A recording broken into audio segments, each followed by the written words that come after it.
suis venu à l'écriture pour me réinventer, me réenraciner et finalement prendre mes ailes, pour finalement peut-être vivre ailleurs et autrement.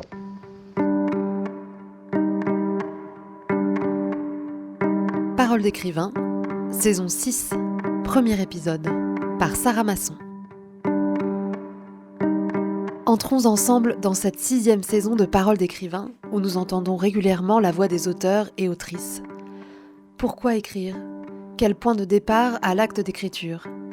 Écoutons Abdourahmane Ouaberi, écrivain franco-djiboutien, qui publie « Dis-moi pour qui j'existe » chez Lattès. L'écriture pour Abdourahmane Ouaberi, c'est d'abord une quête d'identité. Je suis venu à l'écriture parce que je me trouvais pour la première fois loin de mon pays natal. J'avais une vingtaine d'années en France. J'étais en France depuis un certain temps. Et j'ai commencé à vouloir un peu m'inventer moi-même parce que je me rendais compte que j'allais plus revivre en fait dans mon pays d'origine. Et il fallait que je m'invente ma personne et mon imaginaire et mon futur, si j'ose dire, d'une nouvelle manière. Et il m'a fallu écrire 3 livres, une trilogie sur mon pays natal pour me sentir un peu libéré, comme si je devais redonner une dette au mien, ma première existence de ma vie, si j'ose dire, la première partie de mon existence. Et à partir de là, je pouvais, d'une certaine manière, m'épanouir ailleurs. Oui, je pourrais dire que je suis né 2 fois, en fait. Une première fois à Djibouti, au mi-temps des années 80, pardon, 60, je suis vieux. Au mi-temps des années 60, 12 ans avant l'indépendance, parce que j'étais né français, de 0 à 12 ans, j'étais français. Mais bizarrement, je ne le savais pas, évidemment. Et je me suis né une deuxième fois, si j'ose dire, en Normandie, cette fois au mi-temps des années 80, quand je suis arrivé en France, et vraiment peut-être encore 10 ans plus tard, au mi-temps des années 90, quand j'ai publié mes premiers livres. Donc cette nouvelle naissance, d'ailleurs, donné un autre être, en fait, parce que je me suis carrément réinventé. Hein. J'allais pas dire que j'avais un autre prénom, mais quasiment. Hein, j'avais une sorte de nickname. Et pour moi, ces 2 existences sont évidemment dans un continuum, mais il y a aussi une forme de jeu identitaire, de réinvention de soi, que l'écriture m'a permis. En fait, l'écriture a été une béquille pour vivre simplement, parce que je me disais comment fait-on pour vivre hors de son sol natal, etc. Et je me suis déployé dans l'écriture, et finalement, je pourrais dire que non seulement je suis né 2 fois, mais ma patrie, la première ma première patrie est la littérature de langue française, mais la littérature aussi en traduction. Une deuxième naissance donc pour Abdourahmane Ouaberi à travers l'écriture. Mais selon lui, tout cela commence par une habitude, peut-être plus ancienne, en tout cas accompagnatrice, la lecture.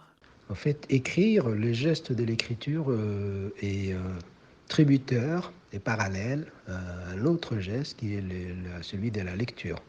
On ne peut pas sérieusement écrire si on ne lit pas. Si on lit et on lit beaucoup, on peut écrire après. C'est pas obligatoire, mais dans l'autre sens, c'est quasiment impossible. Enfin, donc non seulement je suis écrivain, mais je suis aussi enseignant, ce qui fait que pour moi, les 2 gestes vont ensemble. Elles sont peut-être dans des temporalités, des modalités différenciées, mais me paraissent presque les mêmes élans. Et donc j'apprends à mes étudiants à Washington comment lire et dans un deuxième temps comment écrire. En tout cas, inaugurer un geste d'écriture, un geste scripturaire, c'est ce que j'ai fait professionnellement. Écrire, c'est aussi faire partie d'une grande communauté d'auteurs, auquel Abdourahmane Ouaberi tient tout particulièrement. Donc évidemment, il y a quantité d'œuvres et d'auteurs et d'autrices qui m'ont marqué. Je m'amuse souvent à les classer par galaxie. Je pourrais faire une première galaxie qui a à voir avec ma formation première, hein, qui était les livres transmis à l'école par des maîtresses blanches françaises. Et pour moi, qui suis un Français de ce qu'on appelait les TOM, ou territoire d'outre-mer, c'était important. J'étais un petit garçon qui venait d'un milieu assez modeste et pour moi, les maîtresses étaient à la fois un lieu d'ancrage, mais aussi un lieu de rêve. Et donc, ces maîtresses métropolitaines, comme on disait, avaient déjà une forme d'exotisme avec elles, qu'elles trimballaient. J'ai dit souvent maîtresse, il y avait des maîtres, mais j'ai l'impression que mon continent féminin est plus développé que mon continent masculin. Donc là, elle m'avait transmise la bonne drogue, j'allais dire, la bonne littérature, celle notamment du 19e. Je suis très marqué par le roman français du 19e, 18e, 19e, et donc ça va de Dumas, Hugo, Balzac, etc. Et dans un second temps, j'ai rencontré la littérature africaine. Normalement, ça aurait dû être même l'inverse, mais c'est comme ça, les formes d'éducation. L'éducation ne va pas dans le même sens que la vie réelle, j'allais dire. Donc, ça va être la littérature africaine classique. Hein, ça va être des Kamara Lai, etc., Tahar Bekri et Tahar Benjeloun. Mais en fait, ce qui est encore effarant dans la littérature dite africaine ou francophone, c'est que les auteurs majeurs sont presque vivants et on peut, j'ai dit souvent, dans francophonie, on peut aller tirer la barbichette des ancêtres, alors que la littérature française classique, métropolitaine, les ancêtres sont en 500 ans. Hein. Donc, alors qu'en francophonie, presque, hein, parce qu'ils ont 100 ans à peu près d'âge. Hein, donc voilà, en tout cas, tout ça pour vous dire que les ancêtres, on les côtoie et on est dans on est dans leur onde, on est dans leur aussi aura, comme on disait à l'époque.